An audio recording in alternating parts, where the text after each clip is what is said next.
सगळ्यांचं माझ्या यूट्यूब चॅनलमध्ये मनापासून स्वागत। आता दुपारचे 1 वाजलेले आहेत आणि सकाळची माझी सगळी कामं आवरलेली आहेत। त्यामुळं आज मी तिळाची वडी बनवणार आहे। तिळाची वडी बनवण्यासाठी मी हा गूळ घेतलेला आहे आणि आता हा गूळ मी कापून घेणार आहे।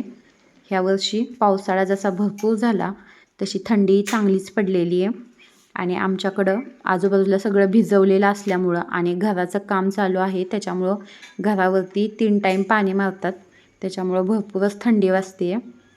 आपण थंडीच्या दिवसात अळीवाची खीर, डिंकाचे लाडू असं काहीतरी बनवतच असतो।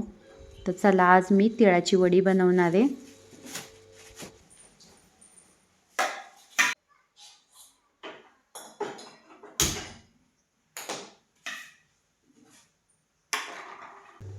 तिळाची वडी बनवण्यासाठी मी 1 वाटीभर हे तीळ घेतलेले। हे देशी तीळ आहेत आणि तीळ आता छान असे भाजून घेते।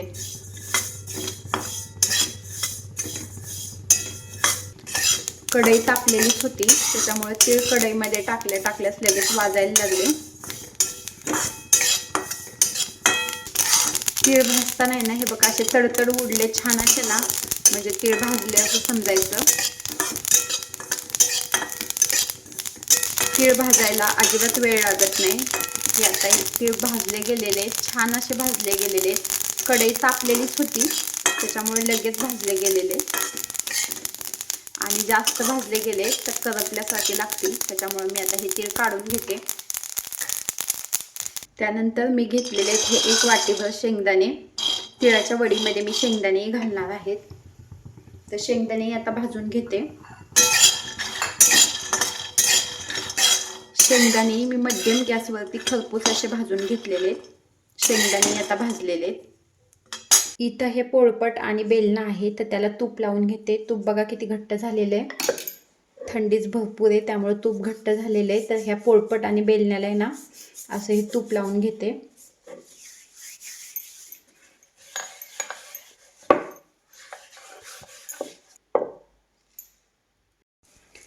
शेंगदाण्याची जेवढी सालपटं निघतायत तेवढी मी काढून घेणार आहे।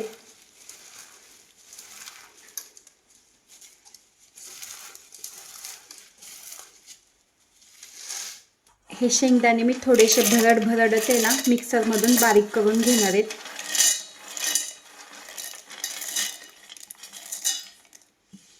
शेंगदाणे मी बारीक करून घेतलेले आहेत। आता तिळही थोडेसे बारीक करून घेते। कढईमध्ये मी ही 2 वाट्या गूळ घेतलेला आहे। आता हा गूळ वितळून घेते, गुळाचा पाक बनवायचा आहे। गूळ वितळायला लागलेला आहे। आमच्याकडे जो गूळ मिळतो इथं तोच गूळ आणलेला आहे। हा काही चिक्कीचा गूळ वगैरे नाही, तर गावामध्ये जो गूळ मिळतो तोच आणलेला आहे गूळ हा। गुळाला बुडबुडे यायला लागलेत म्हणजे पाक बनायला चालू झालेला आहे। हे जायफळ आहे तर थोडंसं जायफळ खिसून घेतलेले।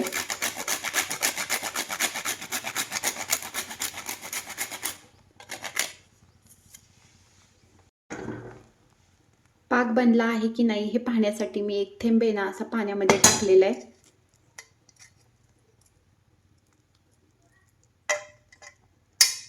हे बघा टणकन असा आवाज येतोय म्हणजे पाक बनलेला आहे। आता हा जो काही शेंगदाण्याचा कूट आहे तो मी टाकून घेतलेला आहे। त्यानंतर हे तीळ आहेत ते टाकलेले।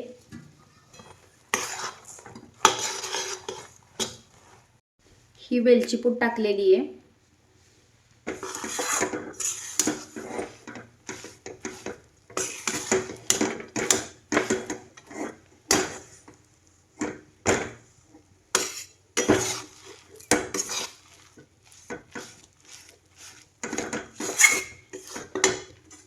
आणि हे सर्व आहे ना चांगलं एकजीव करून घेतलेले। पोळपटाला मी आधीच तूप लावून घेतलेले। गरम असल्यामुळं वाटीनं मी पसरून घेतलेले आणि वाटीला मी आधीच तूप लावून घेतलेलं। त्यानंतर बेलण्यानं मी लाटून घेतलेले आणि पोळपट बेलण्याला तूप लावलेलं असल्यामुळं बेलण्याला कुठंही चिकटलेलं नाही। ही प्रोसेस जरा फास्टच करावी लागते कारण वडी लगेच घट्ट होण्याची शक्यता असते, त्याच्यामुळे मी हे असं पटपट लाटून घेतलेले। जास्त जाडही नाही आणि पातळही नाही असं मी पसरून घेतलेले। थोडासा नारळाचा कीस टाकलेला आहे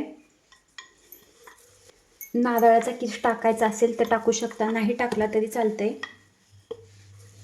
आणि आता गरम असतानाच मी ह्या वड्या कापून घेणार आहे.